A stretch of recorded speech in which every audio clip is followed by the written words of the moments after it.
Praise the Lord. കർത്താവിൻ്റെ ദാസന് ഓർപ്പിച്ചതുപോലെ എൻ്റെ പേര് പാസ്റ്റർ ജോയിസ് ചാക്കോ. അടൂരിനടുത്ത് കടമ്പനാട് എന്ന് പറയുന്ന സ്ഥലത്താണ് ഞാൻ ജനിച്ച് വളർത്തപ്പെട്ടത്. തികച്ചും ഒരു കത്തോലിക്ക പാരമ്പര്യത്തിൽ അതിൻ്റെ ഭക്തിയിൽ ജനിച്ച് ആ നിലയിൽ മാതാപിതാക്കളാൽ വളർത്തപ്പെട്ട് തികഞ്ഞ ദൈവഭക്തിയോടെ ആ ദേശത്ത് ജീവിക്കുന്ന ഒരു കുടുംബമായിരുന്നു എൻ്റെ കുടുംബം. ഞങ്ങൾ ഭവനത്തിൽ മാതാവ്, പിതാവ്, എനിക്ക് മൂത്ത 3 സഹോദരിമാർ, ഏറ്റവും ഇളയവനായി ഞാൻ ജനിച്ചു. അങ്ങനെ തികഞ്ഞ ആത്മീയമുള്ള എന്ന് പറഞ്ഞാൽ കുടുംബ പ്രാർത്ഥന ഞങ്ങളുടെ ജീവിതത്തിൽ, പ്രഭാത പ്രാർത്ഥന, രാത്രിയുള്ള പ്രാർത്ഥന കൃത്യമായിട്ട് നടന്നുകൊണ്ടിരിക്കുന്നൊരു ഭവനം. മുടങ്ങാതെ ഞങ്ങളുടെ വീട്ടിൽ പ്രാർത്ഥനയുണ്ട്. അതിനുശേഷമാണ് ബാക്കി കാര്യങ്ങളൊക്കെ. അതുപോലെ ഞായറാഴ്ച കൃത്യമായി പള്ളിയിൽ പോകും. പള്ളിയിൽ പോയി ഞങ്ങൾ പള്ളിയിലെ കാര്യങ്ങൾ കഴിഞ്ഞ് വന്നതിന് ശേഷമേ ഭക്ഷണം പോലും കഴിക്കത്തുള്ളൂ.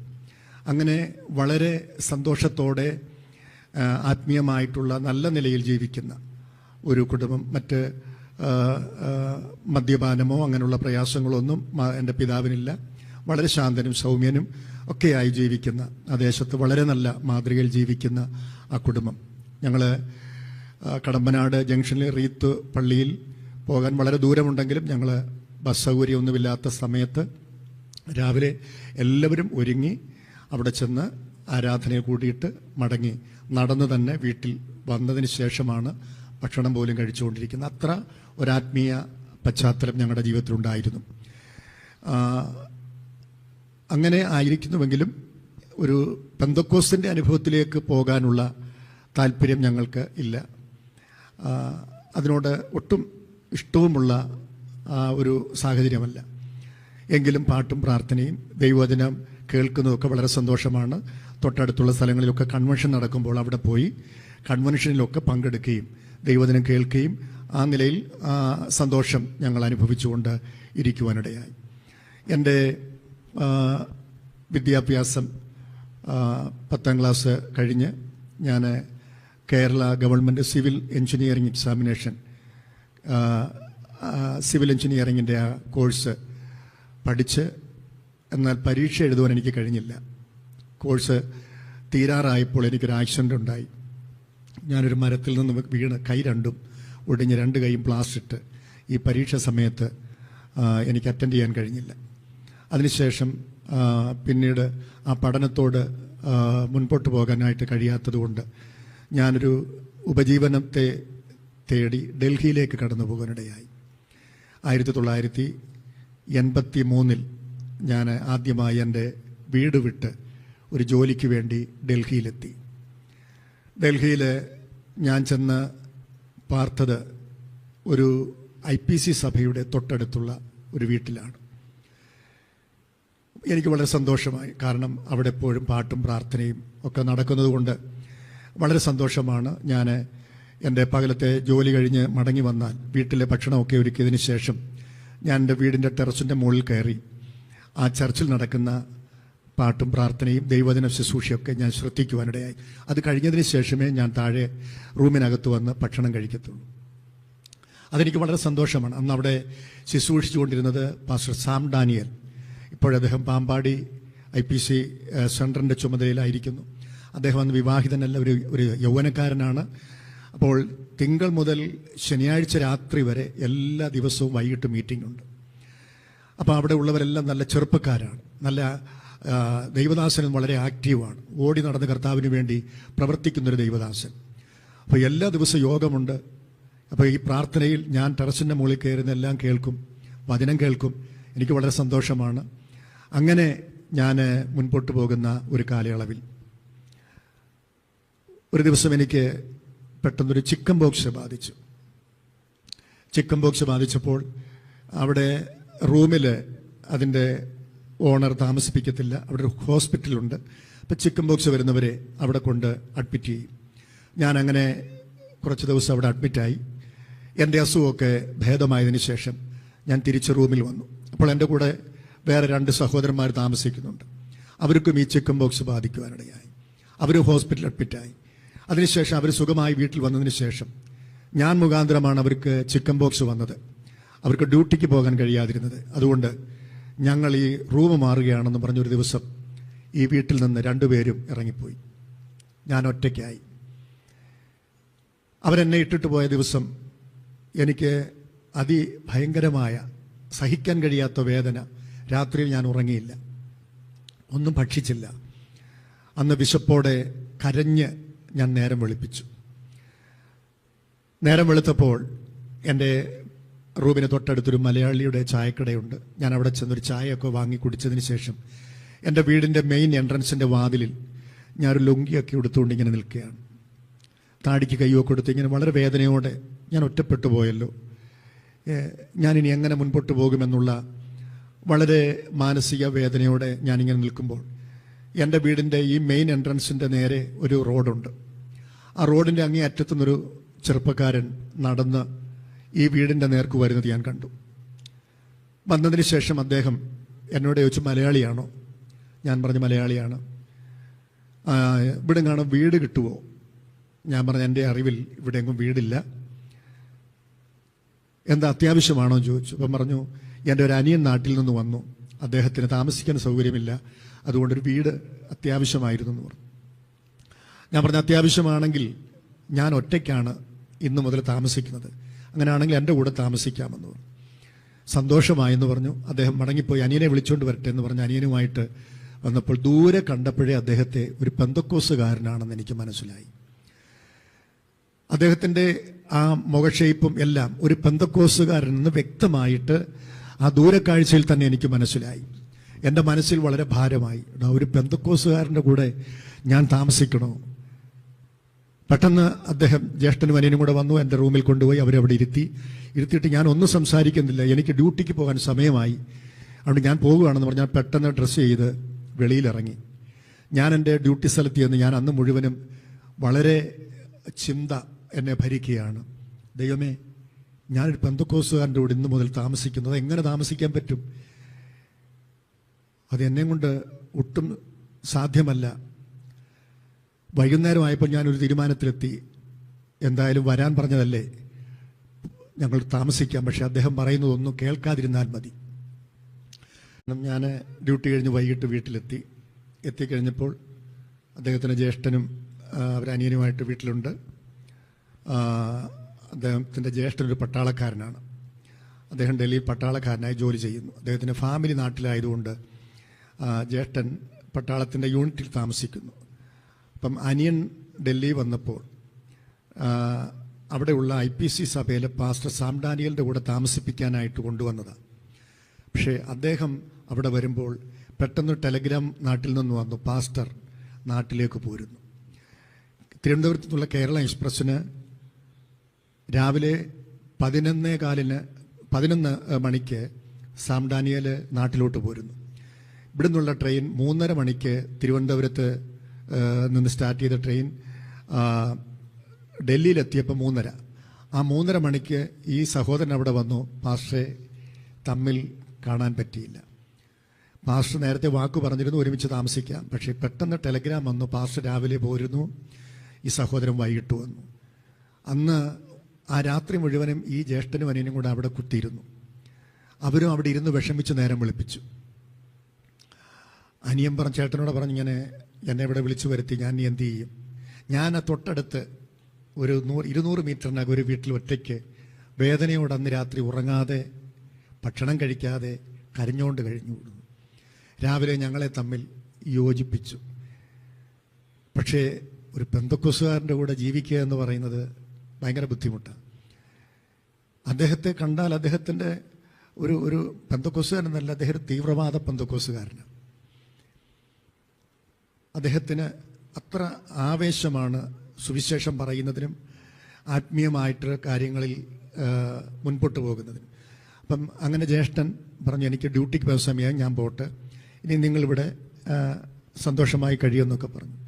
രാവിലെ ഞങ്ങൾ ഭക്ഷണമൊക്കെ ഉണ്ടാക്കുമ്പോൾ ഞാനിങ്ങനെ ചപ്പാത്തി പരത്തുമ്പോൾ അദ്ദേഹം സുവിശേഷം പറയും.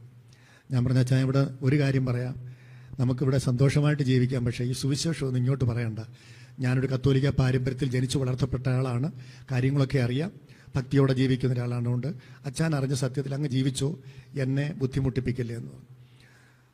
അദ്ദേഹം ഒക്കെ പറഞ്ഞ് കേൾക്കുമെങ്കിലും രാത്രി ഞാൻ നോക്കുമ്പോൾ കാണാൻ എഴുന്നേറ്റ് മണിക്കൂറുകൾ കണ്ണുനീരോടെ ദൈവത്തിൽ മുട്ടുകാലിൽ പ്രാർത്ഥിക്കുക. ഞാൻ രാത്രി നോക്കുമ്പോൾ അദ്ദേഹം പ്രാർത്ഥനയാണ്. ഞാൻ സുഖമായിട്ട് ഉറങ്ങുമ്പോൾ അദ്ദേഹത്തിൻ്റെ അന്യഭാഷ കേട്ടാൽ ഞാൻ ഉണരുന്നു. അപ്പോൾ രാത്രി മണിക്കൂറുകൾ അദ്ദേഹം പ്രാർത്ഥിക്കും, എൻ്റെ വിഷയങ്ങളും വെച്ച് പ്രാർത്ഥിക്കും. ഞാൻ വിചാരിച്ചുകൂടാ, ഞാൻ ഇത്രയും പ്രാർത്ഥിക്കുന്ന ഒരാളാണ്, പിന്നെ എൻ്റെ വിഷയം ഓർത്തി പ്രാർത്ഥിക്കാൻ ഈ മനുഷ്യന് എന്തിനാ ഇത്ര അത്യാവശ്യം? ഏതായാലും ഞങ്ങളങ്ങനെ ദിവസങ്ങൾ മുൻപോട്ട് 1 മാസമായപ്പോൾ അദ്ദേഹത്തിൻ്റെ പ്രാർത്ഥന എൻ്റെ അന്തരാത്മാവിനെ ചലിപ്പിക്കാൻ തുടങ്ങി, ചിന്തിപ്പിക്കാൻ തുടങ്ങി. കാരണം ഞാനൊരു കത്തോലിക്ക പാരമ്പര്യത്തിൽ ജനിച്ചു, പള്ളിയിൽ പോകുന്നുണ്ട്, അച്ചടക്കത്തോടെ ശാന്തം, വളരെ വേറെ അനാവശ്യമായിട്ടൊരു കാര്യത്തിന് പോകുന്നില്ല, ശാന്തനായി ജീവിക്കുന്നു, മറ്റു കുഴപ്പങ്ങളൊന്നുമില്ല. പക്ഷേ ഇതിലും അധികമായ ഒരു പ്രാർത്ഥനാ ജീവിതം, ഒരാരാധന, ഒരാത്മീയമായ ജീവിതം ആവശ്യമാണോ എന്നെന്നെ ചിന്തിപ്പിക്കാൻ തുടങ്ങി. അങ്ങനെ ഇരിക്കുമ്പോൾ അദ്ദേഹത്തിന് ഡൽഹി എയർപോർട്ടിൽ ഒരു ജോലി കിട്ടി. അദ്ദേഹം ജോലിക്ക് പോയി, നൈറ്റ് ഷിഫ്റ്റാണ്, ഞാൻ ഡേ ഡ്യൂട്ടി കഴിഞ്ഞ് വരും. ഒരു ദിവസം എൻ്റെ ഉള്ളിലിങ്ങനെ 1986 സെപ്റ്റംബർ മാസം 5-ാം തീയതി പകൽ, വെള്ളിയാഴ്ചയാണ്, ഒരു ദാഹം. ഇന്ന് രാത്രി ഡ്യൂട്ടി കഴിഞ്ഞ് വീട്ടിൽ ചെന്ന് പ്രാർത്ഥിക്കണം, കുറച്ചു നേരം ഇരുന്ന് പ്രാർത്ഥിക്കണം. അദ്ദേഹം ഇരുന്ന് പ്രാർത്ഥിക്കുന്നില്ല, പിന്നെ എനിക്ക് പ്രാർത്ഥിക്കുമെങ്കിൽ ദൈവം ഇടപെടട്ടെ. ഞാൻ വീട്ടിൽ വന്ന് ഇങ്ങനെ ദൈവമേ, ഞാൻ അറിഞ്ഞ സത്യത്തിൽ ഇതുവരെയൊക്കെ ജീവിച്ചു, എന്നാൽ ഇതിനപ്പുറം ദൈവത്തെ അറിയുന്നതിനൊരു വഴിയുണ്ടെങ്കിൽ അതെനിക്കിന്ന് രാത്രി കാണിച്ചു തന്നാൽ ഞാൻ ആ നിമിഷം മുതൽ അങ്ങേക്ക് വേണ്ടി ജീവിക്കാമെന്ന് പറഞ്ഞ് ഞാനും ജോലി കഴിഞ്ഞ് വന്ന് രാത്രിയിൽ പ്രാർത്ഥിക്കാൻ തുടങ്ങി. അദ്ദേഹം ഇരുന്ന് പ്രാർത്ഥിക്കുന്നത് പോലെ ഞാൻ റൂമിനകത്ത് മുഴങ്കാൽ മടക്കി പ്രാർത്ഥിച്ചു. എൻ്റെ പ്രാർത്ഥന എത്ര മണി വരെ മുൻപോട്ട് പോയെന്ന് എനിക്കറിയത്തില്ല. ഞാൻ രാത്രി 12 മണിയായപ്പോൾ, 8 മണി ഒക്കെ കഴിഞ്ഞപ്പോൾ തുടങ്ങിയ പ്രാർത്ഥനയാണ്. ഒരു 12 മണിയായപ്പോൾ എനിക്കൊരു വലിയ ശാരീരിക ക്ഷീണം പോലെ തോന്നി. ഞാൻ പെട്ടെന്ന് എൻ്റെ കട്ടിൽ കയറി കിടന്നു, ഒരു മയക്കത്തിലേക്ക് വന്നു. പെട്ടെന്ന് ഞാൻ ഒരു ദർശനത്തിലേക്ക് പോയി. അതിങ്ങനെയാണ്, ഞാനിരിക്കുന്ന മുറി മുഴുവനും അങ്ങ് എന്തോ ഒരു ദൂതന്മാർ വന്ന് വെള്ളവസ്ത്രധാരികളുടെ ഒരു കൂട്ടം ചെറുപ്പക്കാർ മുഴങ്കാലിൽ കൈയടിച്ച് ദൈവത്തെ ആരാധിക്കുന്നു. ഞാനും അതിൻ്റെ നടുവിലുണ്ട്. അവരെന്തോ ഭാഷ പറയുന്നു. അപ്പോൾ എന്തോ ശക്തിയിൽ അവരായി പാടുന്ന പാട്ട്, ആത്മസന്തോഷം കൊണ്ട് ആനന്ദിക്കാമെന്നുള്ള പാട്ട്. ഞാനും ഈ പാട്ട് അതുവരെ ഞാൻ കൈയടിച്ച് ആരാധിച്ചിട്ടില്ല. എന്നാൽ അന്ന് കൈയടിച്ച് ഞാനും ആരാധിക്കുന്നു. ഒരു വലിയ ചെറുപ്പക്കാരുടെ ഒരു വലിയ സംഘം, എല്ലാവരും വെള്ള വസ്ത്രം ധരിച്ചവർ. ഏതാണ്ട് ഒരു 10-15 മിനിറ്റോളം ഈ കാഴ്ച ഞാൻ കണ്ടു. പെട്ടെന്ന് എനിക്കൊരു ബോധം വന്ന് ഞാൻ എഴുതിട്ട് പെട്ടെന്ന് ഞാൻ ലൈറ്റ് ഇട്ടു. റൂമിൽ നോക്കിയപ്പോൾ ആരുമില്ല, ഞാൻ മാത്രമേ ഉള്ളൂ.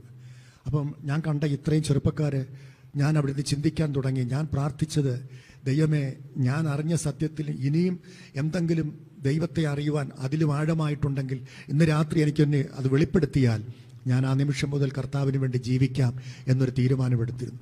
എനിക്ക് മനസ്സിലായി ഇത് പെന്തക്കോസ്ത് ആരാധനയാണ്. പിന്നീട് എനിക്ക് ഉറക്കം വരുന്നില്ല. ഞാൻ ഇരുന്ന് നേരം വെളുപ്പിച്ചു. രാവിലെ അദ്ദേഹം ഡ്യൂട്ടി കഴിഞ്ഞ് വന്നു. ഞാൻ അദ്ദേഹത്തോട് പറഞ്ഞു, ഞാൻ ഇങ്ങനെ ഒരു കാഴ്ച കണ്ടു. അദ്ദേഹം പറഞ്ഞു, ദൈവം ഇടപെടട്ടെന്ന് പറഞ്ഞു. അന്ന് ശനിയാഴ്ചയാണ്, ഞാൻ ഡ്യൂട്ടിക്ക് പോയി. പല പ്രാവശ്യം എന്നെ ആരാധനയ്ക്ക് വിളിച്ചിട്ടുണ്ടെങ്കിൽ ഞാൻ പോയിട്ടില്ല.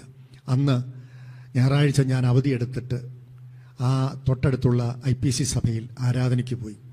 ആരാധനയ്ക്ക് ചെന്നപ്പോൾ ഞാൻ കണ്ട കാഴ്ച, ഇതേപോലുള്ള യൗവനക്കാർ മുഴങ്കാലിൽ നിന്ന് ദൈവത്തെ ആരാധിക്കുന്നു.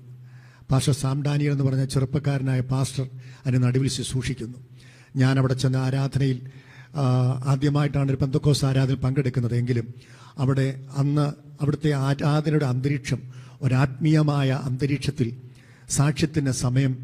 എല്ലാവരും എഴുന്നേറ്റ് സാക്ഷ്യം പറഞ്ഞു. ഞാനും എഴുന്നേറ്റു. ഞാൻ എഴുന്നേറ്റപ്പോൾ എൻ്റെ കൂടെയുള്ള മാവേലിക്കരക്കാരൻ GT ജോഷുവ എന്നറിയപ്പെടുന്ന ആ ദൈവദാസൻ ഒരു പാട്ടുപാടി. അപ്പം ഞാൻ അതുവരെ അവിടെ നിന്നു, തലകുനിച്ചിട്ട് അവിടെ നിന്നു. എന്നിട്ട് പാട്ടുപാടി കഴിഞ്ഞു. ജനം എല്ലാവരും ഏറ്റുപാടി.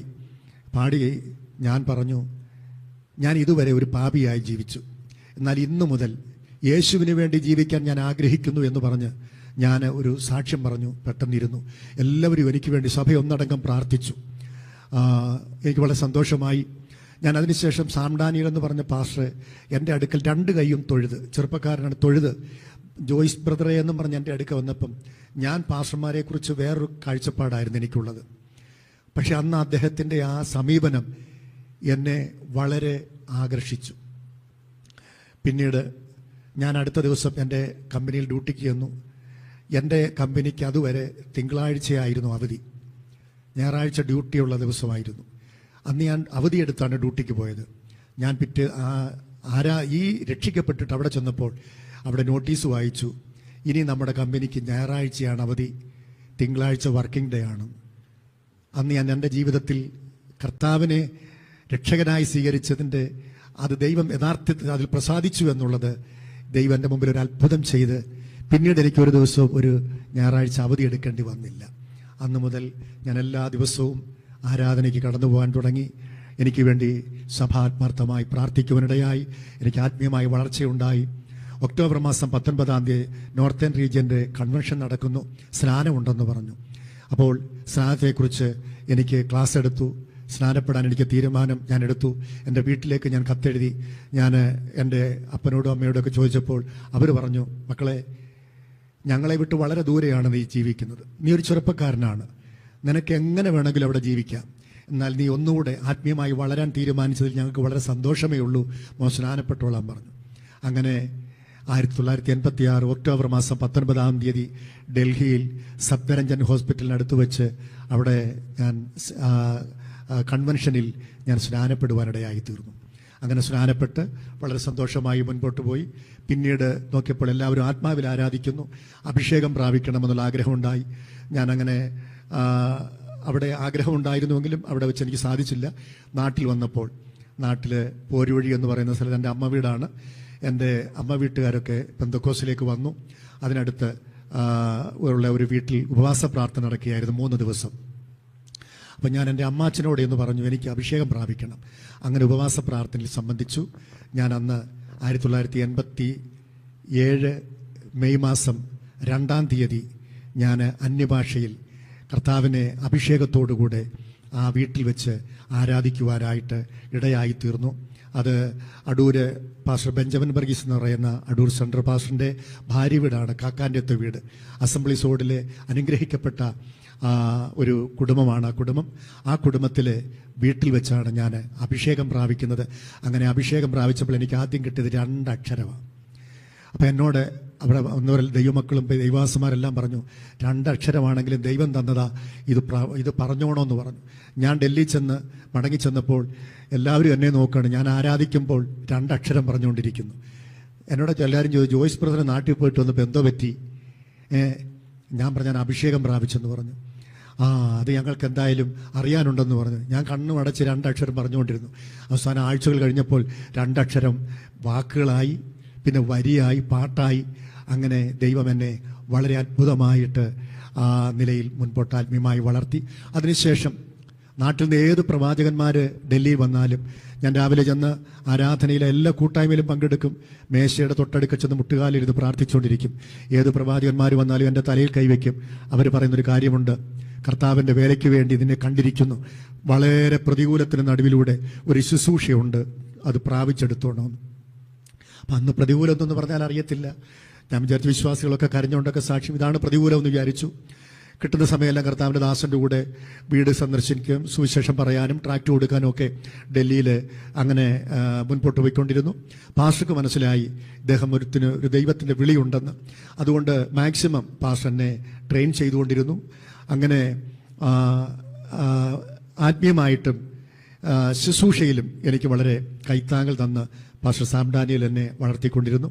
1989 ഞാനവിടെ വെച്ച് വിവാഹാലോചന വന്നു.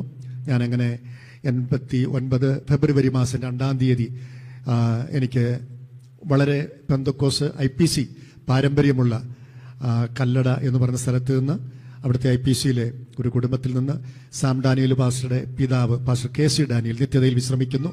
അദ്ദേഹം ശുശ്രൂഷിച്ച സഭയാണ്. അദ്ദേഹത്തിൻ്റെ ആലോചന പ്രകാരം പെണ്ണമ്മ എന്ന് പറയുന്ന പ്രിയപ്പെട്ടവളെ എൻ്റെ ഭാര്യയായിട്ട് സ്വീകരിപ്പാനും അങ്ങനെ ഞങ്ങൾ കുടുംബമായിട്ട് വളരെ അനുഗ്രഹിക്കപ്പെട്ട നിലയിൽ ഡൽഹിയിലായിരുന്നു. അങ്ങനെ കർത്താവിൻ്റെ വേലയ്ക്ക് വേണ്ടി വിളിയുണ്ട്. ശക്തമായിട്ട് ദൈവാത്മാവ് ഇടപെട്ടുകൊണ്ടിരുന്നു. അങ്ങനെ എനിക്ക് വളരെ ഭാരമായി. കാരണം കർത്താവെ, വീട്ടിലൊരു മകനാണ്. ഞാൻ ജോലി വിട്ട് സുവിശേഷ വേലയ്ക്ക് ഇറങ്ങിയാൽ എങ്ങനെ ആയിരിക്കുമെന്നൊക്കെയുള്ള ചിന്ത വന്നു. 1987 സെപ്റ്റംബർ മാസം 21-ാം തീയതി എൻ്റെ അമ്മ, അതെന്നെ പ്രതികൂലമുണ്ടെന്ന് പറഞ്ഞെങ്കിലും എനിക്കറിയത്തില്ല, പക്ഷേ എൻ്റെ അമ്മ ഒരു ക്യാൻസർ രോഗിയായിട്ട് ഈ ലോകത്തുനിന്ന് മാറ്റപ്പെട്ടു. അതെൻ്റെ ജീവിതത്തിൽ ഏറ്റവും മറക്കാൻ കഴിയാത്തതും വേദന ഉളവാക്കുന്നതുമായ ഒരു അനുഭവമായിരുന്നു. അമ്മ സുഖമില്ലാതായിരുന്നപ്പോൾ തിരുവനന്തപുരം മെഡിക്കൽ കോളേജിൽ, അന്ന് RCC ഒന്നുമില്ല, മെഡിക്കൽ കോളേജിൻ്റെ ഒരു വാർഡ് ഈ ക്യാൻസർ രോഗികൾക്ക് വേണ്ടി ഉണ്ടായിരുന്നു. അവിടെ വന്ന് ട്രീറ്റ്മെൻറ്റ് ചെയ്തു. അങ്ങനെ 1-2 പ്രാവശ്യം കമ്പനി ലീവ് തന്ന് എന്നെ വിട്ടു. ഞാൻ വന്ന് ചികിത്സിച്ചു. അതിനുശേഷം അമ്മ 21-ാം തീയതി, സെപ്റ്റംബർ മാസം 21-ാം തീയതി മരിച്ചു. അന്ന് ബോഡി കാണാനൊന്നും എനിക്ക് പറ്റിയില്ല. ഇന്നത്തെ കൂട്ടിലെ മോർച്ചറി സൗകര്യങ്ങളൊന്നും ഇല്ലാത്തതുകൊണ്ട്, ക്യാൻസർ രോഗിയായിരുന്നതുകൊണ്ട് പെട്ടെന്ന് അടക്കി. ഞാൻ വന്നപ്പോഴിറക്കമൊക്കെ കഴിഞ്ഞു. ഭൗതിക ശരീരം എനിക്ക് കാണാൻ കഴിഞ്ഞില്ല. എൻ്റെ ജീവിതത്തിൻ്റെ വിശ്വാസത്തിലേക്ക് വന്നതിൻ്റെ പിറ്റേ വർഷം 86 ലേക്ക് ഞാൻ വിശ്വാസത്തിൽ വരുന്നു. 87 എൻ്റെ അമ്മ ലോകത്ത് മാറ്റപ്പെട്ടു. അങ്ങനെ താങ്ങാൻ കഴിയാത്ത ഒരു വേദനയുടെ അനുഭവമായിരുന്നു. എങ്കിലും ദൈവത്തിൻ്റെ ആലോചനയിൽ മുറുകെ പിടിച്ച് ശക്തിയോടെ നിൽപ്പാനും അങ്ങനെ കുടുംബമായി കർത്താവിൻ്റെ വേലയ്ക്ക് സമർപ്പിക്കാനും, എൻ്റെ മൂത്ത മകൾ, അവളുടെ പേര് ഫേബ എന്നാണ്, ആ മോളുടെ പൂർണ്ണ ഗർഭിണിയായിട്ടിരിക്കുന്ന സമയത്താണ് കർത്താവിൻ്റെ വിളിയോടുള്ള ബന്ധത്തെ ഞങ്ങൾ സമർപ്പിച്ച് ബൈബിൾ കോളേജിൽ ദൈവദിനം പഠിക്കുവാനായിട്ട് നാട്ടിലേക്ക് വരാനായിട്ട് തീരുമാനമെടുത്തു. സൗമ്യതയുള്ള, വളരെ ശാന്തതയുള്ള അമ്മയുടെ ഒരു ദേഷ്യമുഖം ഞാൻ എൻ്റെ ജീവിതത്തിൽ കണ്ടിട്ടേ ഇല്ല. എപ്പോഴും ചിരിക്കുന്ന, എല്ലാം മനസ്സിലൊതുക്കുന്ന ഒരു മാതാവായിരുന്നു. അപ്പോൾ ആ വേർപാടെന്ന് പറഞ്ഞാൽ ഞങ്ങൾക്ക് ആർക്കും തന്നെ അങ്ങോട്ട് സഹിക്കാൻ കഴിയാത്ത, എൻ്റെ അമ്മയുടെ കുടുംബത്തിൽ അമ്മയുടെ പിതാവ് മരിച്ചതിന് ശേഷം അമ്മയുണ്ട്. ആ കുടുംബത്തിൽ ആദ്യമായിട്ടൊരു മരണമാണ് എൻ്റെ അമ്മയുടെ മരണം. കൃപയാൽ അതിനെല്ലാം അതിജീവിച്ച് മുൻപോട്ട് പോകുവാനിടയായി. കർത്താവിൻ്റെ വേലയ്ക്ക് വേണ്ടി സമർപ്പിച്ച് നാട്ടിൽ കുടുംബമായിട്ട് കടന്നു വന്നപ്പോൾ അനുകൂലമായ സാഹചര്യങ്ങളൊന്നുമല്ല, പ്രതികൂലമായിരുന്നു ജീവിതത്തിലുണ്ടായിരുന്നത്. എൻ്റെ ഭാര്യയുടെ വീട്ടുകാർക്കും ഞങ്ങൾ സുവിശേഷ വേലയ്ക്ക് ഇറങ്ങിയതിൽ ഒരു പാരമ്പര്യ പെന്തക്കോ IPC കുടുംബമാണെങ്കിലും സുവിശേഷ വേലയ്ക്ക് ഇറങ്ങുക എന്ന് പറഞ്ഞാൽ അവർക്കും അവരുടെ സഭയിലും കല്ലട സഭയിലും ദൈവദാസന്മാർ വന്ന് കഷ്ടം അനുഭവിക്കുന്നതൊക്കെ ഓർത്തപ്പോൾ സുവിശേഷ വേലയ്ക്ക് അവരുടെ മകൾ കുടുംബമായിട്ട് ഇറങ്ങുക എന്ന് പറഞ്ഞാൽ അത് അവർക്ക് സഹിക്കാൻ കഴിയാത്ത കാര്യമായിരുന്നു. എൻ്റെ വീട്ടിലും ഒരാൺതരിയായി ഞാൻ മാത്രമേ ഉള്ളൂ. ഞാൻ ജോലി വിട്ട് സുവിശേഷ വേലയ്ക്ക് ഇറങ്ങുക എന്ന് പറഞ്ഞാൽ അതും സഹിക്കാൻ കഴിയുന്ന ഒരു കാര്യമായിരുന്നില്ല. അമ്മ മരിച്ചു. പിന്നീട് എൻ്റെ അപ്പച്ചനും ഉണ്ട്. എൻ്റെ കുടുംബ പശ്ചാത്തലങ്ങൾ അങ്ങനെ കൃപയാൽ കടന്നു വന്നു. ഞാൻ കുമ്പനാട് ഹെബ്രോൻ ബൈബിൾ കോളേജിലെ ദൈവദിന പഠനം ആരംഭിച്ചപ്പോൾ ഞാൻ അവിടെ ജോയിൻ ചെയ്തതിൻ്റെ 9ാമത്തെ ദിവസം 1990 മെയ് മാസം 1-ാം തീയതി ഞാൻ ജോയിൻ ചെയ്തു. 9-ാം തീയതി എൻ്റെ മൂത്ത മകൾ ഫേബ ജോയ്സ് അവളെ പ്രസവിപ്പാനിടയായി. യഥാർത്ഥത്തിൽ അന്ന് എനിക്ക് കുമ്പനാട് നിന്നും ശാസ്താംകോട്ട എൻ്റെ വൈഫ് ഹൗസിൽ വന്ന് മോളെ കാണാൻ എൻ്റെ കൈ വണ്ടിക്കൂലി തികയത്തില്ലായിരുന്നു. 12 രൂപ വേണം, 8 രൂപ മാത്രമേ ഞാൻ തിരിച്ചും മറിച്ചും എണ്ണിയിട്ട് ഞാൻ എൻ്റെ ബെഡിൽ കയറിയിരുന്ന് ഞാൻ വലിയവായിൽ നിലവിളിച്ച് കരഞ്ഞു. അതിനുശേഷം 1 മാസത്തോളം കഴിഞ്ഞാണ് എനിക്ക് വീട്ടിൽ വന്ന് കുഞ്ഞിനെ കാണാൻ കഴിഞ്ഞത്. അപ്പോൾ എൻ്റെ ആദ്യത്തെ മകളുടെ ജനനമെന്ന് പറയുന്നത് കൊല്ലം ജില്ലയിൽ ശാസ്താംകോട്ട ഗവൺമെൻറ് ഹോസ്പിറ്റലായിരുന്നു. അതിനുശേഷം ഞങ്ങൾ കർത്താവിൻ്റെ വചനം പഠിച്ച് 1 വർഷം പഠിച്ചുകൊണ്ടിരിക്കുമ്പോൾ തന്നെ അടൂർ സെൻറ്റർ പാസ്റ്ററായിരിക്കുന്ന പാസ്റ്റർ ബെഞ്ചമിൻ വർഗീസ് അവറുകൾ എൻ്റെ വീട്ടിൽ വന്ന് എന്നോട് പറഞ്ഞു, ശൂരനാടൊരു അതിനു മുമ്പ് എടക്കാട് സൗത്തിലൊരു കൊച്ചു സഭയുണ്ട്, ഞാനൊരു 6 മാസത്തോളം അവിടെ പോയി ശുശ്രൂഷ ചെയ്തുകൊണ്ടിരുന്നു. അപ്പം ഞാൻ പറഞ്ഞു, പാസ്റ്റർ എനിക്കൊരു സഭാ ചാർജ് നടത്താനുള്ള യോഗ്യത ആയില്ല, അതുകൊണ്ട് എനിക്കത് ബുദ്ധിമുട്ടാണെന്ന് പറഞ്ഞു. അപ്പോൾ പാസ്റ്റർ പറഞ്ഞു, സാരമില്ല, വെള്ളിയാഴ്ച വൈകിട്ട് വരുമല്ലോ, ശനി ഞായറും ഒന്ന് നോക്കിയാൽ മതി, ബാക്കി കാര്യങ്ങളൊക്കെ ഞാൻ നോക്കിക്കൊള്ളാം. അങ്ങനെ നിർബന്ധിച്ച് എന്നെ സഭയേൽപ്പിച്ചു. അതിനുശേഷം ട്രാൻസ്ഫർ വന്നപ്പോൾ ശൂരനാട് സഭയുടെ ശുശ്രൂഷകനായിട്ട് ഞാൻ ചാർജ് എടുത്ത് അങ്ങനെ കുമ്മനാട് പഠിക്കുമ്പോൾ തന്നെ ഒരു സഭാചാർജുമായിട്ട് മുൻപോട്ട് പോകുവാൻ തക്കവണ്ണം ഇടയായി തീർന്നു. 4 വർഷം അങ്ങനെ ശൂരനാട് IPC സഭയുടെ പാസ്റ്ററായിരുന്നു. അവിടെ ആയിരിക്കുമ്പോൾ എൻ്റെ രണ്ടാമത്തെ മകൾ, അവളുടെ പേര് ഷീബ ജോയ്സ് എന്നാണ്, അവളെ പ്രസവിക്കുവാനിടയായി. ആ മകളെ പ്രസവിക്കുന്നത് പത്തനംതിട്ട ജില്ലയിൽ അടൂർ ഗവൺമെൻറ് ഹോസ്പിറ്റലിൽ വെച്ചാണ്.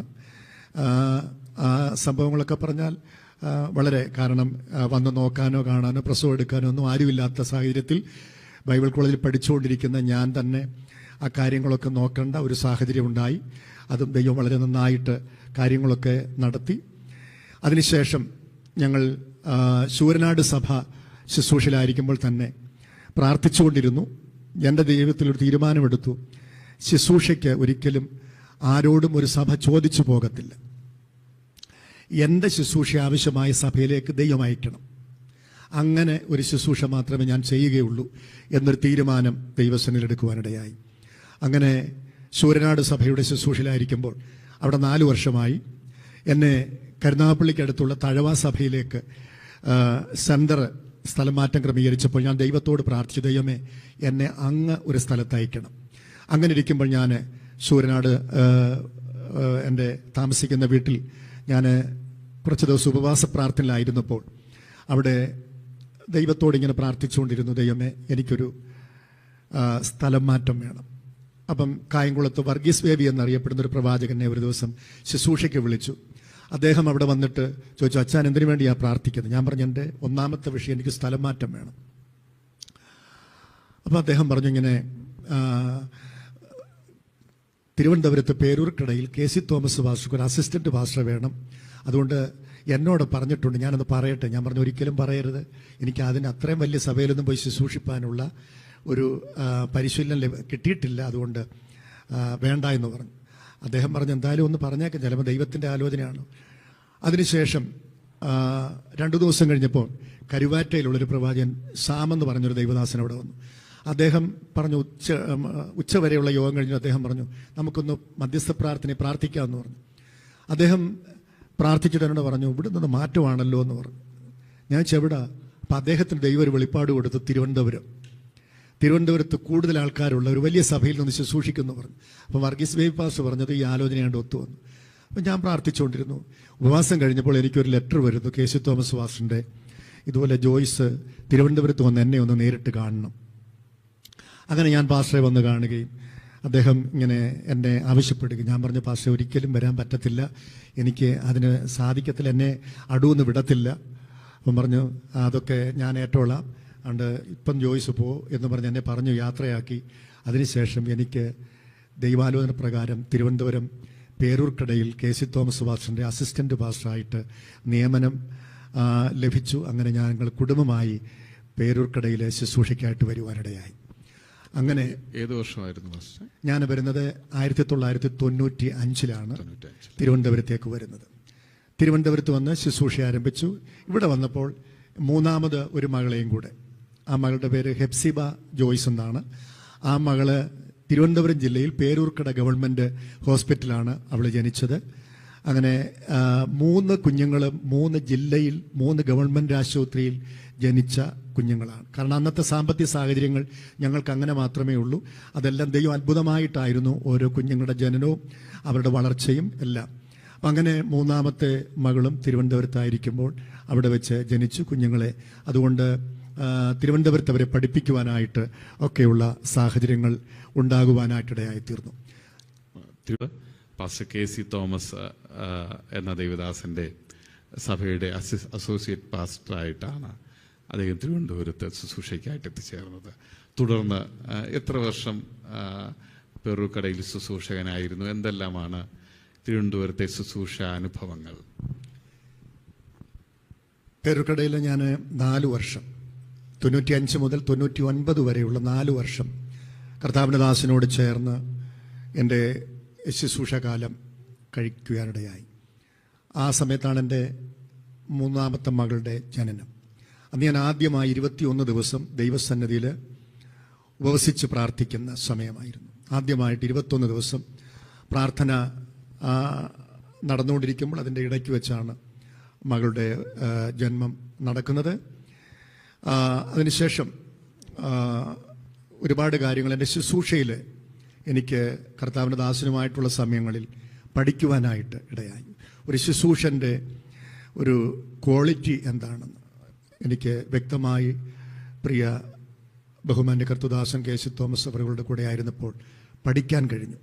അദ്ദേഹം അന്ന് വലിയ സ്റ്റേറ്റ് ചുമതലകളൊന്നുമില്ലാതെ കൗൺസിൽ മെമ്പർ, പ്രസ്ബിറ്ററി മെമ്പറായിട്ടൊക്കെ മാത്രം മുൻപോട്ട് പോകുന്ന കാലങ്ങളിൽ അപ്പം ഞങ്ങൾ ഒരുമിച്ച് വിസിറ്റിങ്ങിന് പോവുകയും വിവിധയിടങ്ങളിൽ ശുശ്രൂഷയ്ക്ക് പോവുകയും അപ്പോൾ അദ്ദേഹം ബൈബിൾ കോളേജിൽ പഠിപ്പിക്കുന്നുണ്ട്. അപ്പം ശുശ്രൂഷയ്ക്ക് ഒരു ദൈവദാസൻ എപ്രകാരമായിരിക്കണം ഒരുക്കവും. അദ്ദേഹം എല്ലാ യോഗങ്ങൾക്കും യോഗം തുടങ്ങുന്നതിന് മുൻപേ അവിടെ എത്തും. കൃത്യനിഷ്ഠ ഉള്ള ഒരു ദൈവദാസൻ. അപ്പോൾ അതെനിക്ക് മനസ്സിലാക്കാനായിട്ട് കഴിഞ്ഞു. യോഗം ആരംഭിക്കുന്നതിന് മുന്നമേ അവിടെ എത്തുക, യോഗത്തിൽ മനഃപൂർവ്വം പോകാതെ ഒഴിഞ്ഞു മാറുന്ന ഒരു അനുഭവം. എങ്ങനെയും എന്ത് പ്രതിസന്ധി ഉണ്ടെങ്കിലും ആ യോഗത്തിന് അവിടെ എത്തിച്ചേരും.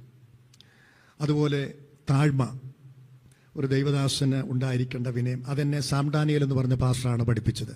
അദ്ദേഹത്തിൻ്റെ ആദ്യത്തെ സമീപനമാണ് ഒരു ദൈവദാസന് ഇത്രയും താഴ്മ വേണമല്ലോ എന്ന് എന്നെ പഠിപ്പിച്ചത്. പിന്നീട് കെ.സി. തോമസ് വാസുവായിട്ടായിരുന്ന സമയത്ത് അദ്ദേഹം ഓരോ പ്രവർത്തികൾ ചർച്ചിന് വേണ്ടി ചെയ്യുന്നതും ഉപവസിക്കുന്നതും പ്രാർത്ഥിക്കുന്നതും എല്ലാം ദൈവകരങ്ങൾ കൊടുക്കുന്നതൊക്കെ എൻ്റെ ഒരുപാട് എന്നെ അത് ആകർഷിക്കുവാനായിട്ടിടയായി.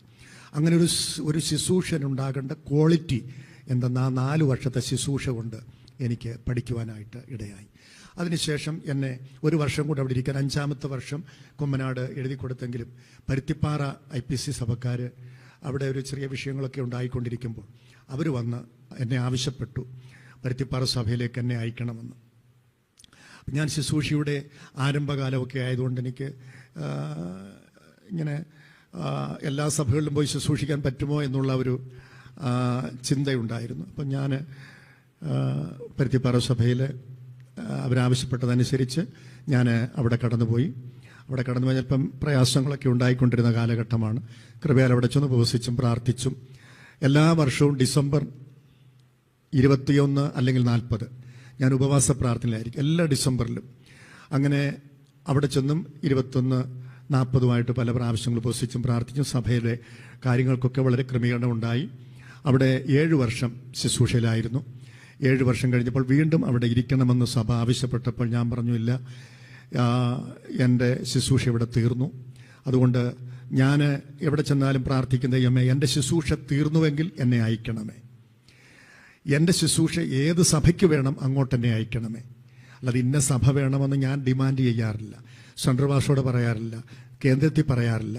ഞാൻ ആരോടും പറയാതെ ദൈവസൻ മുട്ടുമടക്കി പ്രാർത്ഥിക്കും, ദൈവമേ എൻ്റെ ശുശ്രൂഷ ആവശ്യമുള്ള സഭയിലേക്ക് എന്നെ അയക്കണമേ. അങ്ങനെ 7 വർഷം കഴിഞ്ഞപ്പോൾ വീണ്ടും ഇരിക്കണമെന്ന് ആവശ്യപ്പെട്ടെങ്കിലും എന്നെ 6-ാമട സഭയിലേക്ക് നിയമിക്കപ്പെട്ടു. അങ്ങനെ ഞാൻ പരുത്തിപ്പാറ സഭയിൽ നിന്ന് സെൻഡ് ഓഫ് വാങ്ങി 6-ാമട സഭയിലേക്ക് വരുവാനിടയായി തീർന്നു. 6-ാമട സഭയിൽ IPCയിലെ സീനിയർ ശുശ്രൂഷകന്മാരൊക്കെ ഇരുന്ന ചർച്ചാണ്. ഏത് വർഷമാണ് ഞാൻ 6-ാമട സഭയിലേക്ക് കടന്നു വരുന്നത്?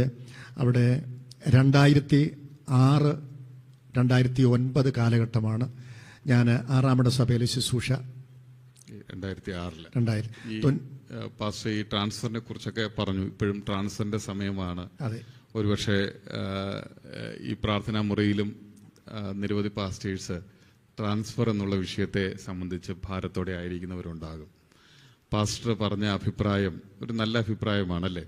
ഏത് സഭയിലേക്കാണോ പാസ്റ്ററുടെ സേവനം ആവശ്യമുള്ളത് അവിടേക്ക് അയക്കണമേ എന്ന് ദൈവത്തോട് പ്രാർത്ഥിക്കുന്നു.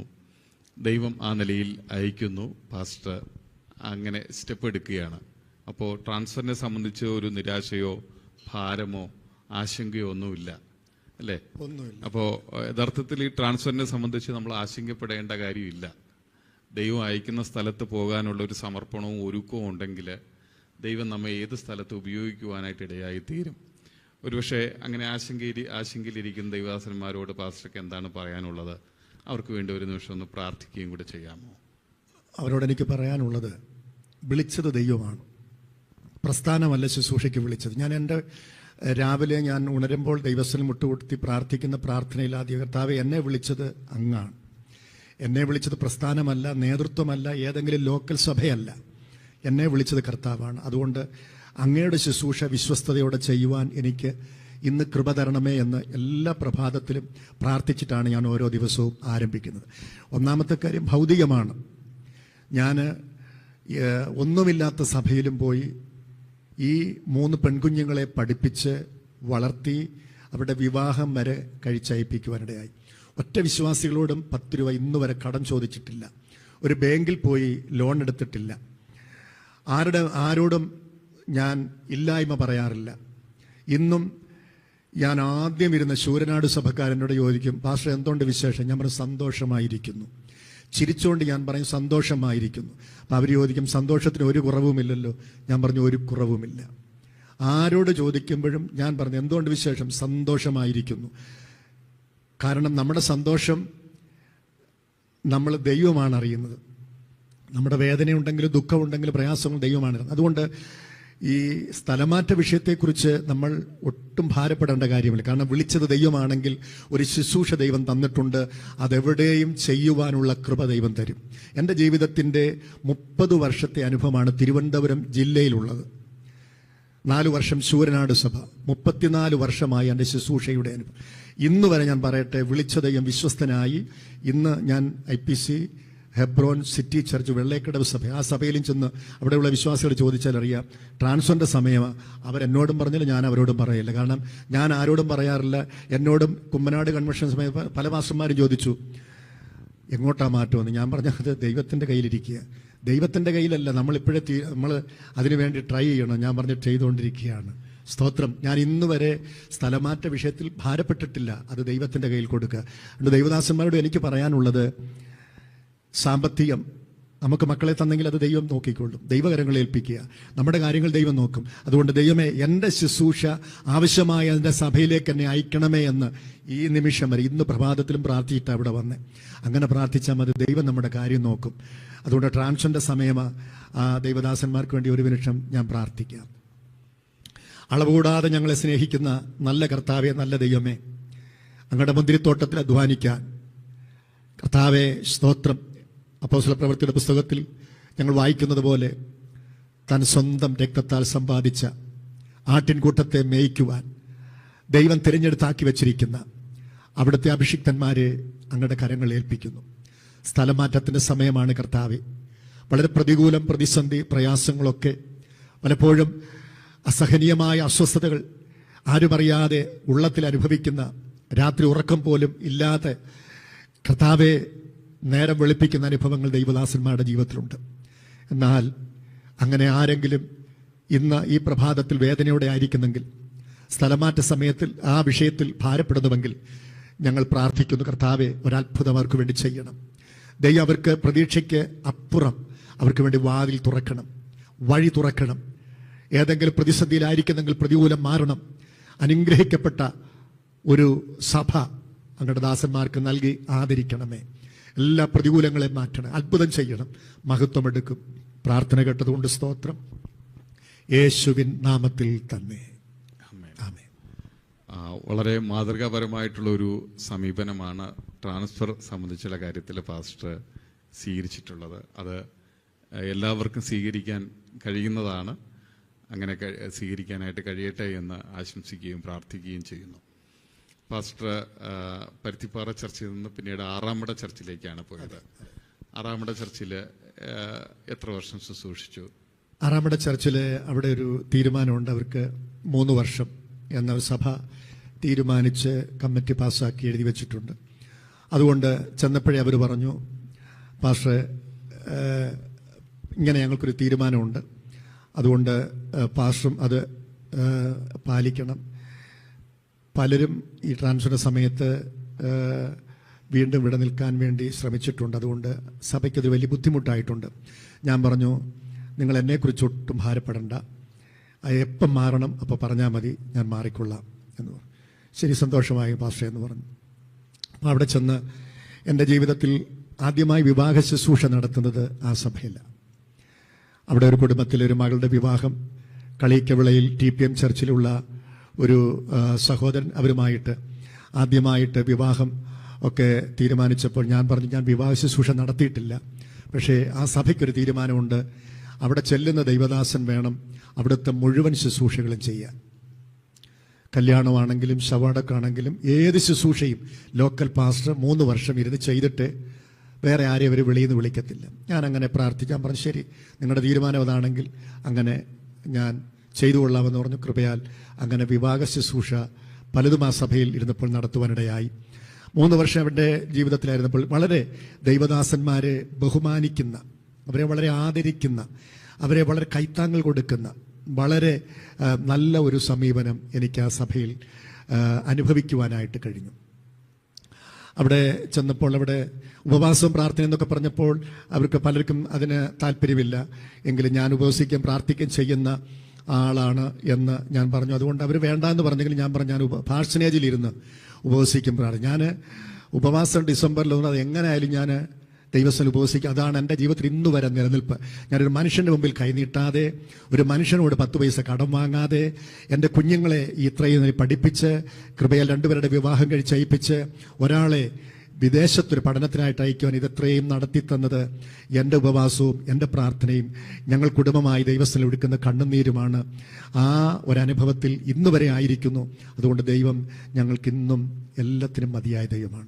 6ാമട സഭയിൽ 3 വർഷം ഇരുന്നപ്പോൾ സാമ്പത്തികമായി, ആത്മീയപരമായി, ശുശ്രൂഷപരമായി ഒക്കെ വളരെ അനുഗ്രഹിക്കപ്പെട്ട വർഷങ്ങളായിരുന്നു. ആ സഭയ്ക്ക് ഒരു വലിയ മാറ്റം ഉപവാസത്തോടുള്ള ബന്ധത്തിൽ ദൈവം അവിടെ ചെയ്യുവാനിടയായി.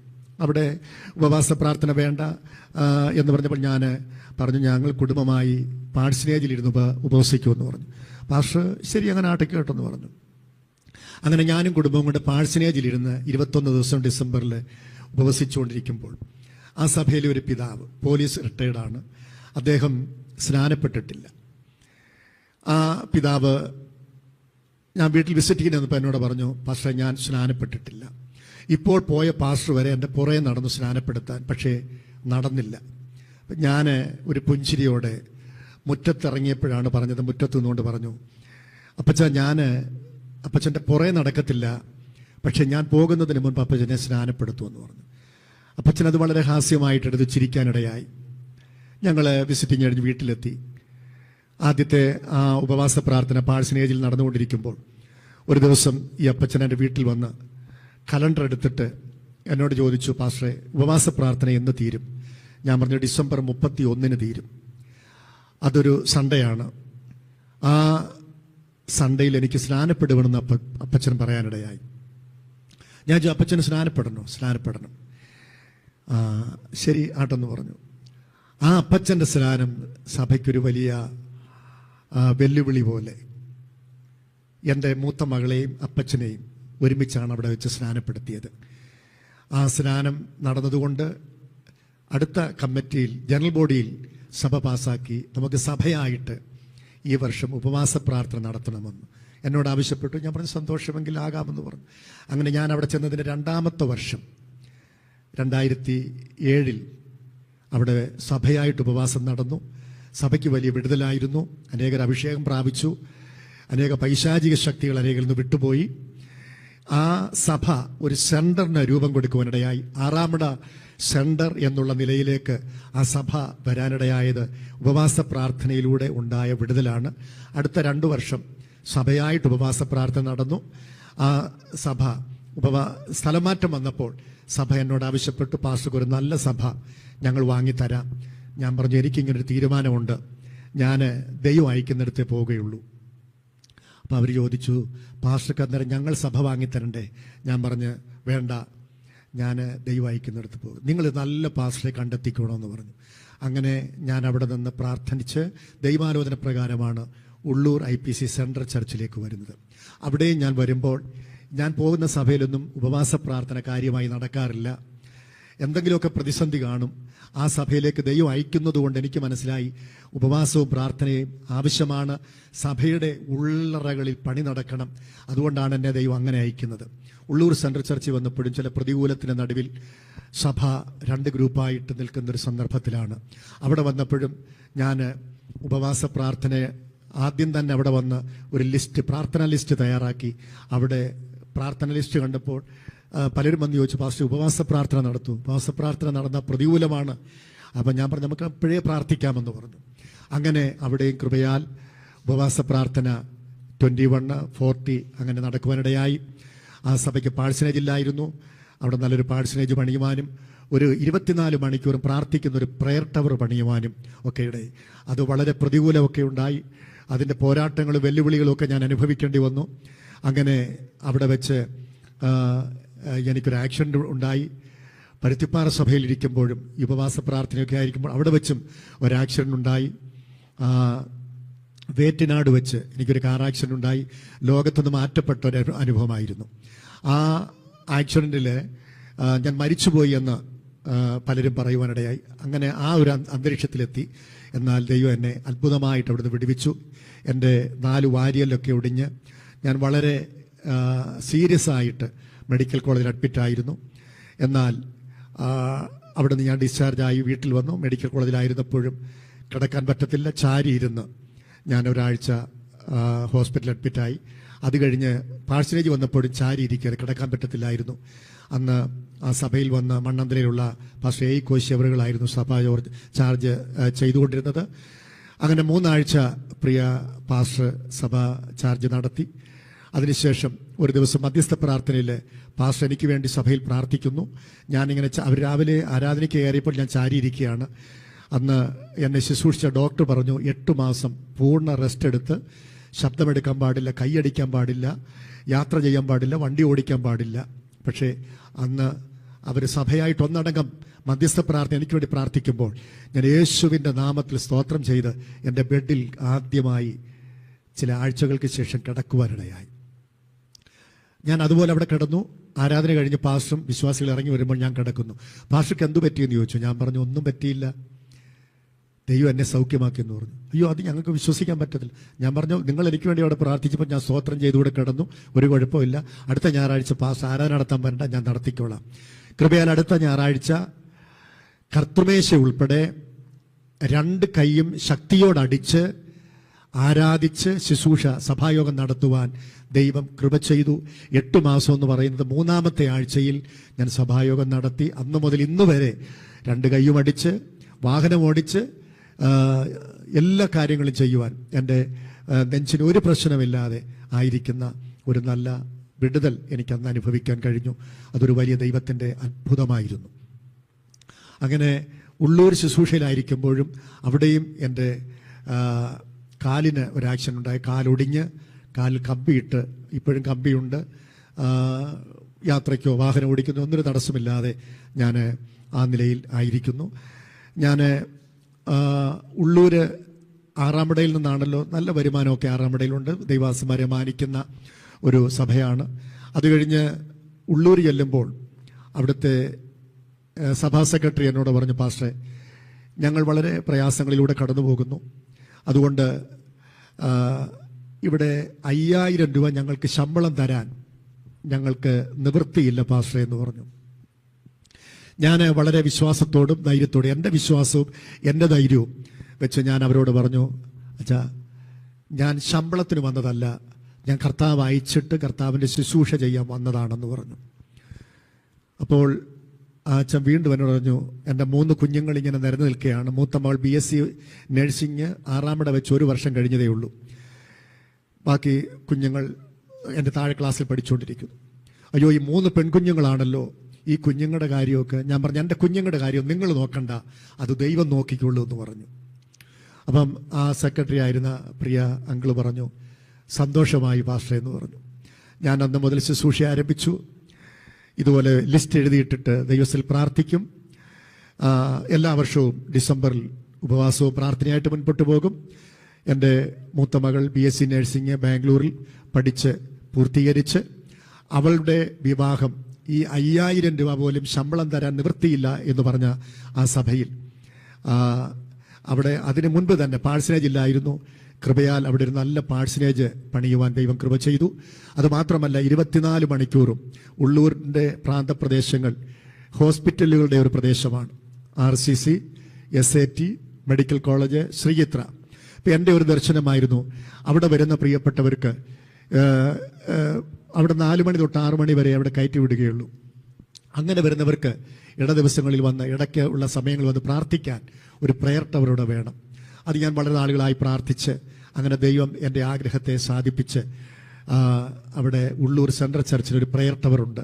ആ പ്രയർ ടവറിൻ്റെ പണിയും ഈ പാഴ്സലേജിൻ്റെ പണിയൊക്കെ കഴിഞ്ഞപ്പോൾ എൻ്റെ മൂത്ത മകളുടെ വിവാഹം അവിടെ വെച്ച് ക്രമീകരിക്കപ്പെടുവാനിടയായി. തേവലക്കര എന്ന് പറയുന്ന സ്ഥലത്താണ്, അവിടെയുള്ള ചർച്ചകോട് സഭയിലാണ് മകളെ വിവാഹം കഴിച്ച് അയപ്പിച്ചത്. ആ മകള് ഇന്ന് കുടുംബമായി, അവൾക്ക് 2 ആൺകുഞ്ഞുങ്ങളുണ്ട്. അവർ കുടുംബമായി അയർലൻഡിൽ ജോലിയോടെ ബന്ധത്തിലായിരിക്കുന്നു. ആ മകളുടെ വിവാഹം അവിടെ വെച്ച് നടക്കുവാനിടയായി. എൻ്റെ രണ്ടാമത്തെ മകൾ എഞ്ചിനീയറിങ്ങിന് അവിടെ വെച്ചാണ് പഠിക്കുന്നത്. തമിഴ്നാട്ടിൽ 4 വർഷം അവൾ ബിടെക് പഠിക്കുവാനിടയായി. ഈ 5000 രൂപ പോലും ശമ്പളം തരാൻ നിവൃത്തിയില്ലാത്ത സഭയിൽ വെച്ച് എൻ്റെ രണ്ടാമത്തെ മകളുടെ എഞ്ചിനീയറിംഗ് പഠനവും കഴിഞ്ഞ് അവളുടെ വിവാഹവും അവിടെ വെച്ച് നടന്നു. അവർ കുടുംബമായി ദുബൈയിൽ ആയിരുന്നു. ഇപ്പോൾ മകളെ പ്രസവിച്ച്, രണ്ടാമത്തെ കുഞ്ഞിനെ പ്രസവിച്ച് കൊട്ടാരക്കര വീട്ടിലായിരിക്കുന്നു. അവളുടെ പിതാവ് IPCയിലെ നിലമേൽ സെൻറ്ററിൻ്റെ ഒരു പാസ്റ്ററാണ്, പാസ്റ്റർ ജീസ് തോമത്തൂട്ടി എന്ന് പറയും. അദ്ദേഹത്തിൻ്റെ മൂത്ത മകനാണ് എൻ്റെ രണ്ടാമത്തെ മകളെ വിവാഹം കഴിച്ചിരിക്കുക. അവർക്ക് 2 കുഞ്ഞുങ്ങളുണ്ട്. ആ നിലയിൽ അവരായിരിക്കും. മൂന്നാമത്തെ മകൾ അവളിവിടെ ശ്രീകൃഷ്ണ കോളേജിലെ പാറശാല കോളേജിൽ ഫാം ഡി പഠിക്കുവാനിടയായി തീർന്നു. ആ ഫാം ഡി പഠിച്ചു കഴിഞ്ഞിട്ട് അവളെ അയർലൻഡിൽ ഒരു കോഴ്സുകൂടെ ഹയർ സ്റ്റഡിക്കായിട്ട് അയച്ചു. അവൾ 1 വർഷം അവിടെ പഠനം കഴിഞ്ഞ് അവൾ ഇപ്പോൾ അവിടെ ജോലിയിലായിരിക്കുന്നു. 2 കുഞ്ഞുങ്ങളുടെ വിവാഹം കഴിഞ്ഞു. മൂന്നാമത്തെ മകൾ പഠിച്ചിട്ട് വിവാഹപ്രായമായി നിൽക്കുന്നു. അതിനുവേണ്ടിയൊക്കെ ഞങ്ങൾ ആലോചിച്ച് പ്രാർത്ഥിച്ചുകൊണ്ടിരിക്കുന്നു. ഈ കുഞ്ഞുങ്ങളെ പഠിപ്പിക്കുന്നതിനും അവരുടെ വിവാഹം കഴിച്ച് അയപ്പിക്കുന്നതിനും ഞാൻ 1 രൂപ പോലും ബാങ്ക് ലോൺ എടുത്തിട്ടില്ല. ഞാൻ ആരോടും 10 രൂപ കടം വാങ്ങിയിട്ടില്ല. എനിക്ക് ബാങ്ക് ഡിപ്പോസിറ്റ് ഇല്ല. എനിക്ക് സാമ്പത്തികമായി വിദേശ വരുമാനങ്ങളില്ല. ഇതെല്ലാം എങ്ങനെ സംഭവിച്ചു എന്ന് ചോദിച്ചാൽ ഉപവാസവും പ്രാർത്ഥനയും. ഞങ്ങൾ കുടുംബമായി ഈ കഴിഞ്ഞ ഡിസംബർ വെള്ളേക്കട സഭയിലും ഉപവാസ പ്രാർത്ഥന നടന്നു. ഞാൻ നടത്തണ്ട എന്ന് പറഞ്ഞാൽ നടത്തിയിരിക്കും. ആ സഭയിൽ ഞാൻ ചെല്ലുമ്പോഴേ ഉപവാസ പ്രാർത്ഥനയുടെ കാര്യങ്ങൾ ക്രമീകരിക്കും. എല്ലാ വർഷവും നടന്നു. ഇന്നും അനേക ചെറുപ്പക്കാർ അഭിഷേകം പ്രാപിച്ച് വെള്ളേക്കടവ് സഭയിൽ ദൈവത്തെ ആത്മാവിൽ ആരാധിച്ചുകൊണ്ടിരിക്കുന്നു. വലിയ ദൈവിക ദർശനത്തോടെ അവർ കാര്യങ്ങൾ ചെയ്തുകൊണ്ടിരിക്കുന്നു. കർത്താവ് ഞങ്ങളെയും വളരെ അത്ഭുതമായി നടത്തുന്നു.